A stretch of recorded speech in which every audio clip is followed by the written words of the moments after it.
جی بسم اللہ الرحمن الرحیم ونس اگین ہم ڈسکس کر رہے تھے نسخ کے بارے میں.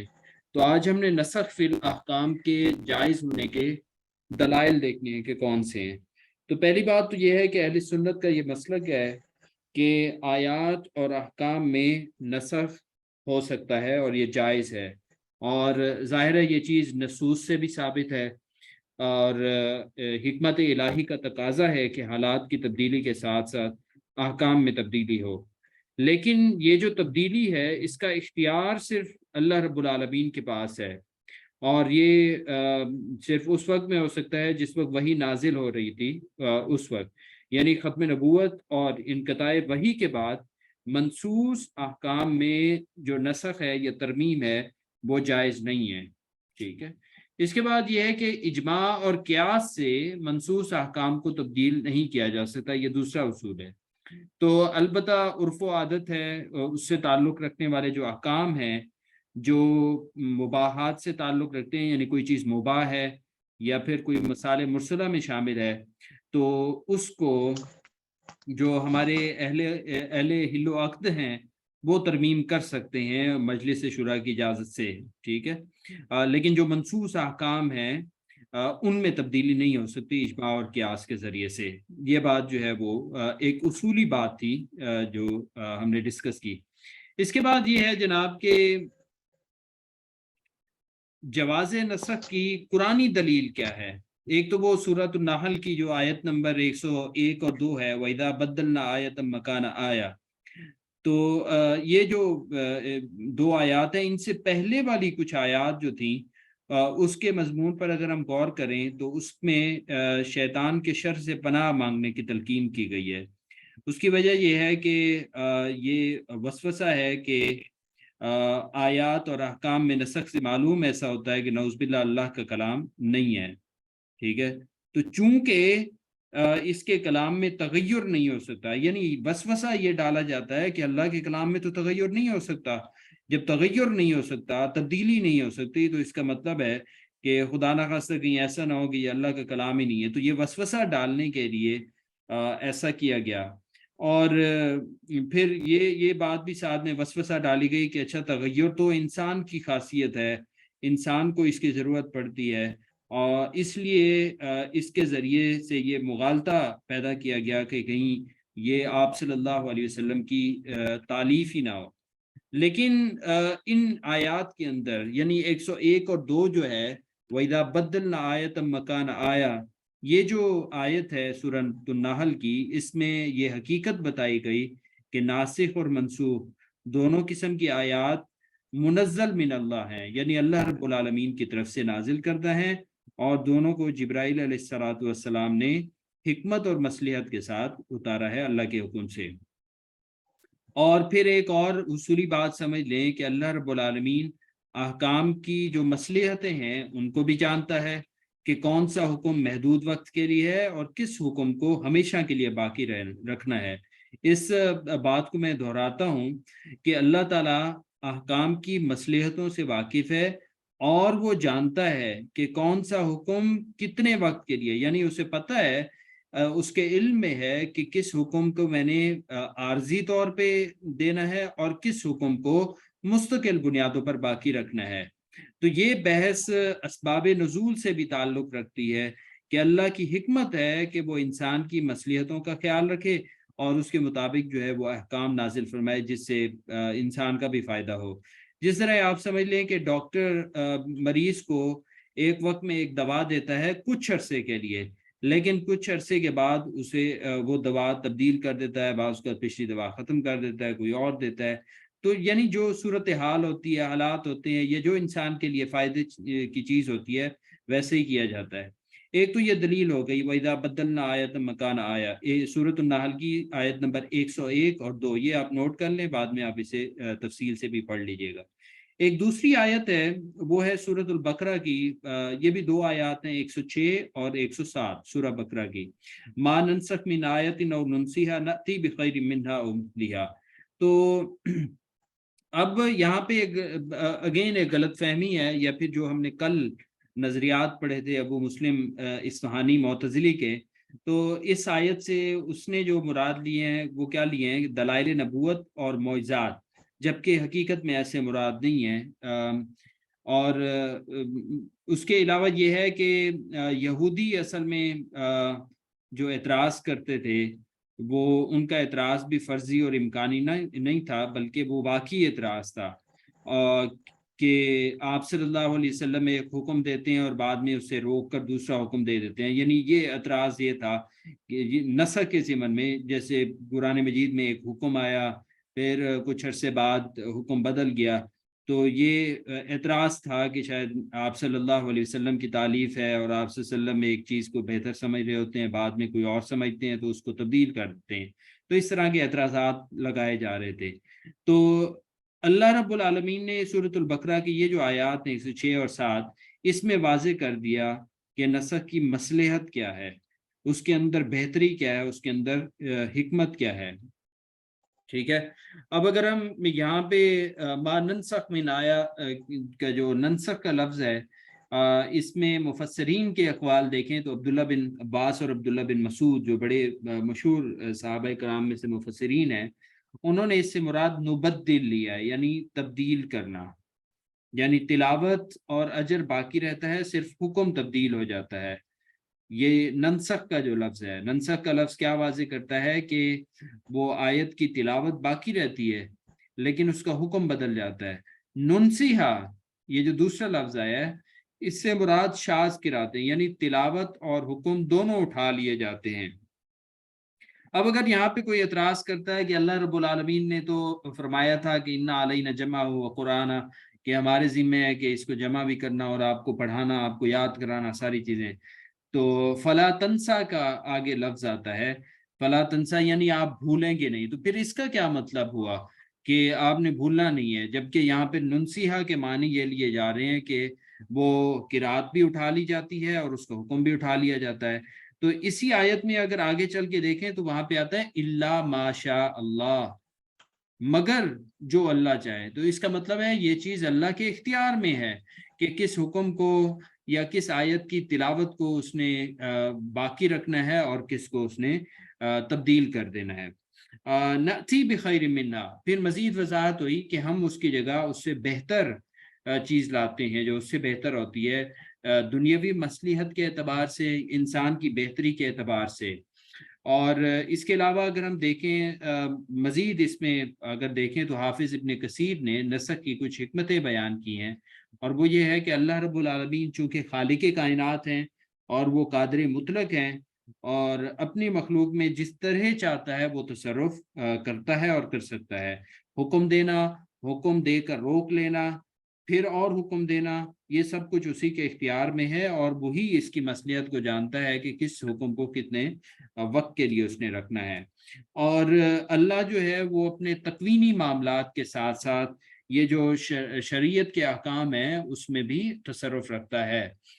یہ تو ہوگی دو دلیلیں۔ اس کے علاوہ تیسری دلیل جو ہے وہ سورۃ الرعد کی ایک آیت ہے، آیت نمبر 39، اس میں ہے یمحو اللہ ما یشاء، ٹھیک ہے، یہ اللہ تعالیٰ مٹا دیتا ہے جو چاہتا ہے، وہ یثبت، اور باقی رکھتا ہے جس چیز کو چاہتا ہے، وعندہ ام الکتاب، اور اس کے پاس کتاب کا علم ہے، یعنی ام الکتاب یا اصل کتاب جو ہے وہ اس کے پاس۔ اس میں یہ جو ما یشاء ہے، اس میں دونوں چیزیں شامل ہیں، احکام تکوینیہ بھی ہی یا احکام تشریع، یعنی شریعت کے احکام بھی، یا کائنات کے اندر جو باقی چیزیں ہوتی رہتی ہیں، یہ اللہ تعالیٰ اس میں اس کی قدرت اور اس کا اختیار جو ہے اس چیز کو ثابت کیا جا رہا ہے کہ اللہ تعالیٰ کسی چیز کو مٹا دینا یا کسی چیز کو باقی رکھنا، یہ دونوں چیزیں اس میں شامل ہیں۔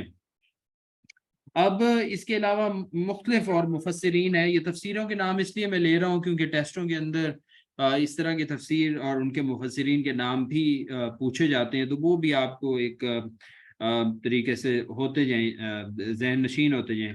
ابن عطیہ غرناطی ہیں، ان کی تفسیر ہے المحرر الوجیز، امام رازی ہیں، ان کی تفسیر کبیر ہے، امام قرطبی کی تفسیر ہے الجامع لاحکام القرآن، اور امام بغوی ہیں، ان کی معالم التنزیل ہے، ایسے ہی جار اللہ زمخشری ہیں، ان کی الکشاف ہے، بیضاوی ہیں، اور مظہری ہے، تفسیر مظہری ہے، تفسیر بیضاوی ہے، روح المعانی ہے علامہ افندی آلوسی کی، اور ایسے دوسری بہت ساری تفسیریں ہیں۔ اس کے اندر اگر ہم سورۃ الرعد کی یہ والی جو آیت ہے جو میں نے ابھی پڑھی، یمحو اللہ ما یشاء ویثبت، تو یہ آیت نمبر 39 جو ہے اس کو ان سب نے یعنی نسخ کے جواز کی دلیل بنایا۔ تو ہمارا جو مین ٹاپک تھا، مین موضوع تھا، وہ یہ تھا کہ یہ جو نسخ ہے یہ جائز ہے، اس کی قرآنی دلیلیں کون سی ہیں۔ تو یہ ہم نے 3 آیات دیکھ لی ہیں، اس میں ڈسکس کر لی ہے۔ اس کے بعد ہے جی وحی کو وحی ہی منسوخ کر سکتی ہے۔ اب اگلی بات یہ ہے کہ وحی کو کیا چیز منسوخ کر سکتی ہے؟ وحی، ٹھیک ہے۔ تو ظاہر ہے جو آیات ہیں یا احکام ہے ان کو منسوخ کرنے کا حق کس سے حاصل ہے؟ پہلے تو ہم نے کہا کہ منسوخ ہو سکتی ہے، تو پھر دوسرا سوال یہ پیدا ہوتا ہے کہ منسوخ ہونے کی دلائل کیا ہیں یا نسخ کی دلائل کیا ہیں، وہ ہم نے پڑھ لیا۔ پھر تیسری بات یہ ہے کہ اچھا منسوخ کرنے کا حق کس سے حاصل ہے؟ تو ظاہر ہے جو نازل کرنے والا ہے اسی کو ہی منسوخ کرنے کا حق حاصل ہے۔ یہاں پہ ایک اور چیز سمجھ لیں کہ وہی 2 قسم کی ہوتی ہے، ایک وہی جلی اور دوسری وہی خفی۔ وہی جلی قرآن کی صورت میں جو ہے، اور وہی خفی سنت کی صورت میں ہے۔ تو یہ قرآن اور اس کے ساتھ جو سنت ہے، سنت بھی دراصل وہی ہے۔ اس کی دلیل وہی آپ قرآنی آیت ہی لیں، وَمَا يَنطِقُ عَنِ الْهَوَىٰ إِنْ هُوَ إِلَّا وَحْيٌ يُوحَىٰ، ٹھیک ہے۔ یعنی یہ ایک دوسرے کو منسوخ کر سکتے ہیں، کیا چیز؟ وحی جلی اور وحی خفی ایک دوسرے کو منسوخ کر سکتے ہیں۔ یہ اصولی بات سمجھنے والی یہ ہے۔ البتہ جو احناف ہیں، احناف کے نزدیک خبر واحد سے قرآن کا حکم منسوخ نہیں ہو سکتا۔ میں دہراتا ہوں اس اصول کو۔ احناف کہتے ہیں کہ خبر واحد سے قرآن کا حکم تبدیل یا منسوخ نہیں ہو سکتا۔ خبر یعنی سنت کا کیا ہونا ضروری ہے؟ متواتر ہونا ضروری ہے۔ 2 طرح کی ہوتی ہے نا، ایک متواتر ہیں اور دوسری احاد ہیں۔ تو وہ کہتے ہیں کہ متواتر جو ہیں اس سے تو تبدیلی ہو سکتی ہے یا نسخ ہو سکتا ہے، البتہ خبر واحد سے نہیں ہو سکتا۔ اچھا، اس میں حنفیہ کا جو مسلک ہے اس میں ابو بکر جساس ہیں، آپ کو پتہ ہے کہ یہ حنفی ہیں، اور تفسیر بھی ہے ان کی، احکام القرآن ہی ہے علی جساس، اور علامہ بزدوی ہیں، ان کے نزدیک قرآن و سنت کا نسخ خبر واحد سے نہیں ہو سکتا۔ ظاہر ہے یہ بھی حنفی ہیں تو ان کا یہی مذہب۔ ایسے کتاب اللہ کا نسخ کتاب اللہ سے، یا سنت کا نسخ سنت سے، یہ 2 چیزیں ہو گئی۔ تیسری ہے سنت کا نسخ کتاب اللہ سے، چوتھا ہے کتاب اللہ کا نسخ سنت سے۔ تو ان میں یہ جو 4 صورتیں ہیں یہ احناف کے نزدیک جائز ہیں، البتہ انہوں نے وہی شرط لگائی ہے کہ جو سنت کے ذریعے کتاب اللہ کا نسخ ہے تو اس میں خبر واحد شامل نہیں ہے۔ یہ جو تیسری اور چوتھی صورت ہے جس میں میں نے کہا کہ سنت کا نسخ کتاب اللہ سے اور دوسرا تھا کتاب اللہ کا نسخ سنت سے، تو اس کے امام شافی قائل نہیں ہیں، یہ بات آپ ذہن میں رکھ لیں، ٹھیک ہے۔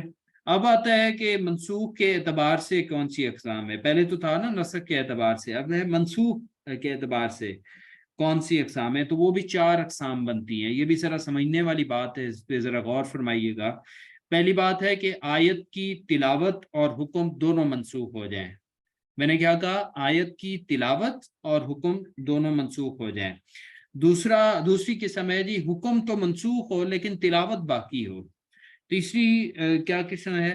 تلاوت منسوخ، حکم باقی۔ چوتھی ہے حکم کی جو صفت ہے وہ منسوخ ہو جائے، اور اس کو زیادت علی النص کہتے ہیں۔ اب یہ جو 4 اقسام ہیں ان کو ہم مثالوں سے ذرا سمجھتے ہیں، مثالوں سے سمجھیں گے تو اس سے ذرا کلیئر ہو جائے گی۔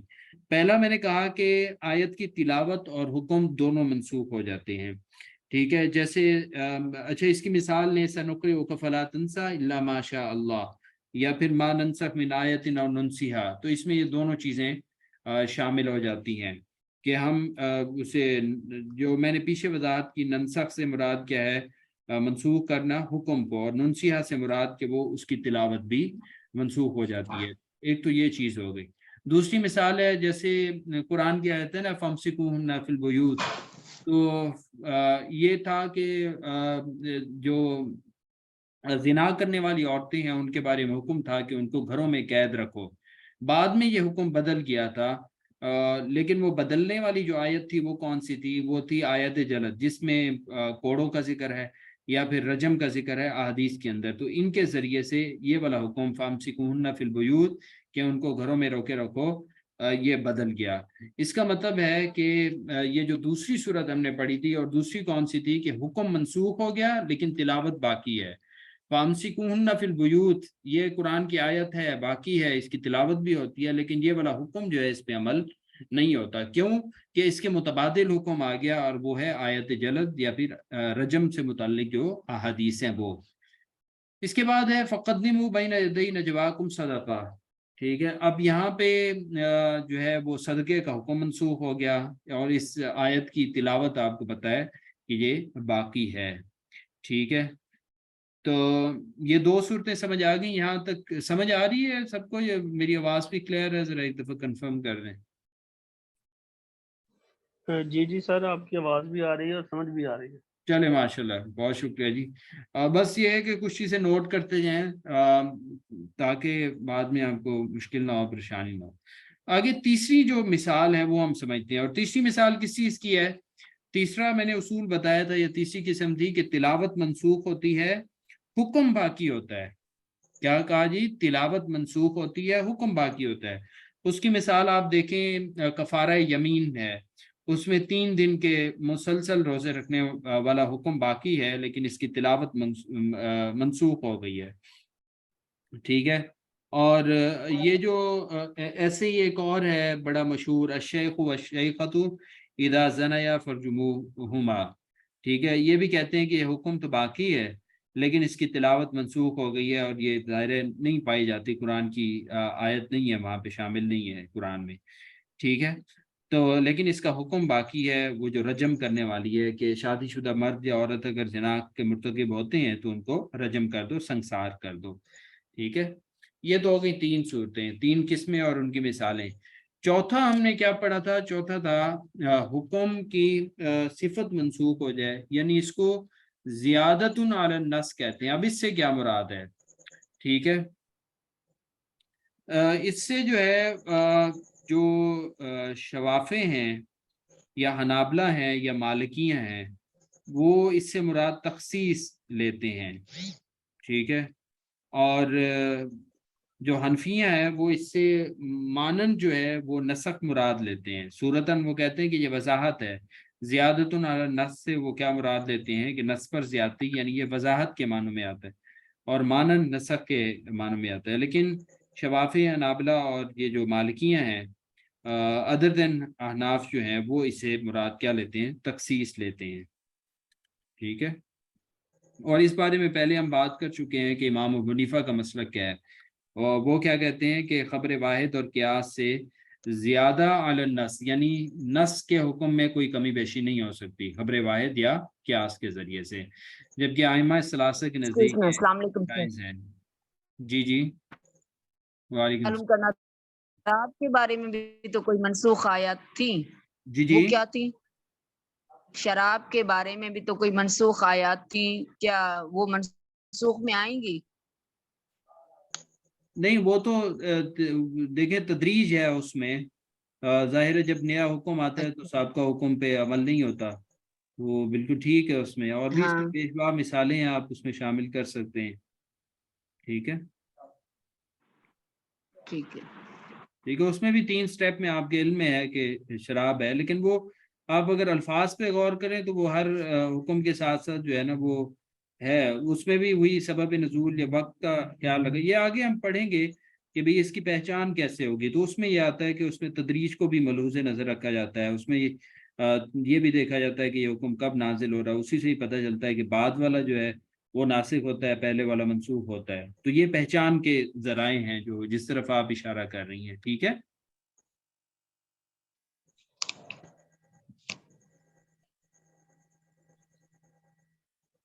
اچھا، ایک اور چیز ذرا سمجھیں، جو یہی میں آخری وضاحت کر رہا تھا، زیادہ علی النص، اس میں دیکھیں کہ آپ کے علم میں ہے کہ قسم توڑنے کا کفارہ ہے یا زہار کا کفارہ ہے، اس میں مطلقاً غلام آزاد کرنا ہے جو قرآن میں آیا ہے۔ مومن کی اس میں قید نہیں ہے کہ غلام مومن ہو یا کافر ہو، کوئی بھی ہو سکتا ہے، لیکن اور یہاں پہ احناف جو ہیں وہ مطلق ہی مراد لیتے ہیں، ایمان کی شرط کا اضافہ نہیں کرتے، جو میں کہہ رہا تھا نا زیادت علی النص، تو یعنی ایمان کی شرط کا اضافہ نہیں کرتے، مطلق کو مطلق ہی رکھتے ہیں یہ احناف۔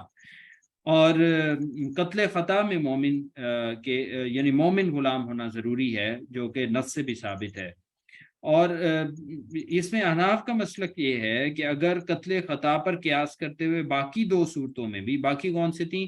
قسم توڑنے کا کفارہ اور زہار کا کفارہ، اس میں بھی اگر غلام کے آزاد کرنے میں ایمان کی شرط لگا دیں تو یہ زیادت علی النص ہے، اور یہ احناف کے نزدیک جائز نہیں ہے، باقی ظاہرے سے جائز سمجھتے ہیں۔ ٹھیک ہے۔ اچھا، ایک اور مسئلہ، ایک اور مثال بھی آپ ذہن میں رکھیں زیادت علی النص کے حوالے سے۔ یہ جو چوتھی قسم میں نے بتائی منسوخ کے اعتبار سے، اس میں یہ ہے کہ احناف جو ہیں وہ غیر شادی شدہ زانی کے لیے 100 کوڑوں کے ساتھ 1 سال کی جلاوطنی کو زیادت علی النص کی بنا پر قبول نہیں کرتے۔ وہ کہتے ہیں کہ یہ جو سزا ہے 100 کوڑوں کی ہوگی، اس کو یہ حد ہے ظاہر ہے، تو اس کے ساتھ ہم جلاوطنی کو شامل حد کے طور پہ نہیں کر سکتے۔ ہاں اگر کوئی قاضی کرنا چاہے جلاوطنی کی بھی سزا تو وہ اسے تعزیر کے طور پہ تو کرے گا، لیکن حد کے طور پہ اسے ساتھ شامل نہیں کر دے گا۔ شوافے حد کا حصہ سمجھتے ہیں، اور اس کے مقابلے میں احناف کیا سمجھتے ہیں جی؟ تعزیر سمجھتے ہیں۔ آپ کو پتہ ہے حد اور تعزیر میں جو فرق ہے اس میں آپ واضح کر سکتے ہیں۔ ٹھیک ہے، یہاں تک ایک بات ہو گئی۔ اب اس کے بعد سوال ہے کہ ناسخ منسوخ معلوم کرنے کے ذرائع کون سے ہیں؟ ٹھیک ہے، اور اس طرف پہلے میں نے اشارہ کر دیا تھا کہ تقدیم و تاخیر بذریعہ علم تاریخ، وہی کہ ہمیں پتہ چلے کہ پہلے حکم کون سا ہے، بعد میں کون سا ہے۔ تو بعد والا حکم ناسخ ہے، پہلے والا حکم جو ہے وہ منسوخ ہے۔ اس کی وضاحت بھی ہو سکتی ہے، یا جو بھی اس کی صورت ہوگی یہ تو حکم سے پتہ چلے گا۔ ٹھیک ہے، اور اس کے بعد اگلا پوائنٹ ہے کہ اجماع امت سے کسی منسوخ حکم کو منسوخ نہیں کیا جا سکتا۔ ٹھیک ہے، اس کی وجہ کیا ہے، اس کی وضاحت ذرا سمجھ لیں کہ اجماع کی دلیل یا تو قیاس ہوتی ہے یا نص ہوتی ہے۔ اگر قیاس ہو تو وہ تو ویسے ناجائز ہے، کیونکہ ہم نے کہا کہ قیاس سے یا خبر واحد سے جو نص ہے اس کا حکم، اس میں تبدیلی ویسے نہیں ہو سکتی۔ اور اگر ہم کہیں کہ اجماع جو ہے وہ نص کے ذریعے سے ہو رہا ہے تو پھر ہم اسے اجماع کے ذریعے سے منسوخ حکم کی تبدیلی نہیں کہیں گے، بلکہ ہم کہیں گے کہ ایک نص سے دوسری نص کا حکم تبدیل ہوا ہے۔ یہ نقطہ دوبارہ سمجھ لیجئے کہ اجماع امت سے کسی منسوخ حکم کو منسوخ نہیں کیا جا سکتا، یہ تو اصولی بات ہو گئی۔ اب اس کی وضاحت یہ ہے کہ یہ جو اجماع ہے، جو بھی اجماع کرتے ہیں ان کی دلیل یا تو قیاس ہوتا ہے یا پھر کوئی اور نص ہوتی ہے۔ اگر قیاس ہے تو پھر قیاس سے تو ہم نے پہلے ہی یہ واضح کر لیا کہ قیاس سے کسی منسوخ حکم کو ہم تبدیل نہیں کر سکتے۔ دوسری بات آ گئی نص، کہ اگر اجماع نص کے تحت ہوا ہے تو پھر ہم اس کو اجماع کے ذریعے تبدیلی نہیں کہیں گے، بلکہ ہم کہیں گے کہ نص کے ذریعے سے جو تبدیلی ہے یا تنسیخ ہے وہ مراد ہے۔ اس کے بعد جی اگلا پوائنٹ ہے آیات منسوخہ کی تعداد کے بارے میں۔ اگلا پوائنٹ نوٹ فرما لیجئے، آیات منسوخہ کی تعداد۔ تو نسخ کے بارے میں اصل میں 3 گروہ بنتے ہیں۔ ایک گروہ کو ہم کہتے ہیں مقصرین کا گروہ، یعنی جو نسخ کو عیبدار سمجھتے ہیں، جس پہ ہماری کل بڑی ڈیٹیل میں بات ہوئی تھی۔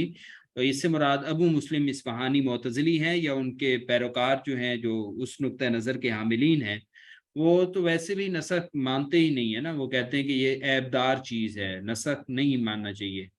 ٹھیک ہے، دوسرا جو گروہ ہے وہ ہے مقتصدین کا، اعتدال پسند جو گروہ ہے، وہ کہتے ہیں کہ نسخ ہے لیکن بہت زیادہ نہیں ہے، جس طرح کے تیسرے گروہ نے سمجھا ہے جن کو غالین کہا جاتا ہے، وہ نسخ کو بہت وسعت دیتے ہیں۔ ایون یہ کہ مطلق سے مقید ہے یا کسی عام کی تخصیص کی گئی ہے تو اس کو بھی وہ نسخ میں شمار کرتے ہیں۔ ایسے زمانہ جاہلیت کی جو رسوم تھی جن کو باطل کیا گیا اس کو بھی نسخ سمجھتے ہیں، تو یہ بہت زیادہ اس میں وسعت دیتے ہیں۔ ٹھیک ہے، تو بہرحال ہم اب دیکھتے ہیں کہ منسوخ آیات کی تعداد کیا ہے۔ مختلف جو اور مفسرین ہیں ان کے نزدیک. تو علامہ زرقانی کے نزدیک منسوخ جو آیات ہیں ان کی تعداد 8 ہے. یہ ذرا آپ ایم سی کیوز کے طور پہ نا نوٹ کر لیں. علامہ زرقانی کے نزدیک منسوخ آیات کی تعداد 8 ہے. ٹھیک ہے. اور اس کے علاوہ جو ہے وہ شاہ ولی اللہ کے نزدیک آپ کو پتہ ہے کہ وہ 5 ہے. ٹھیک ہے. مولانا گور رحمان صاحب نے جو بات کی ہے وہ کہتے ہیں ان کے نزدیک 6 ہیں. تو شاہ ولی اللہ اور مولانا گور رحمان کی جو تحقیق ہے اس میں فرق جو ہے وہ سورۃ النساء کی آیت پہ ہے، جس کو امام یہ شاہ ولی اللہ نے شامل نہیں کیا. 15 نمبر آیت ہے.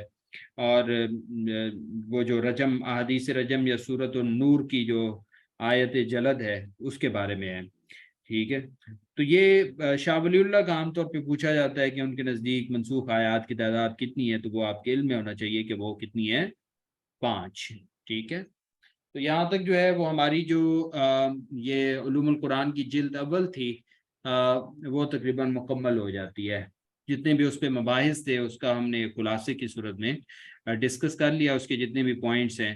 مزید آپ ایک نظر خود بھی اسے پڑھیں گے یا یہ جو ریکارڈڈ لیکچر ہے اس کو ذرا غور سے دوبارہ سنیں اور نوٹس لیں تو وہ آپ کو انشاءاللہ ازبر ہو جائیں گی چیزیں.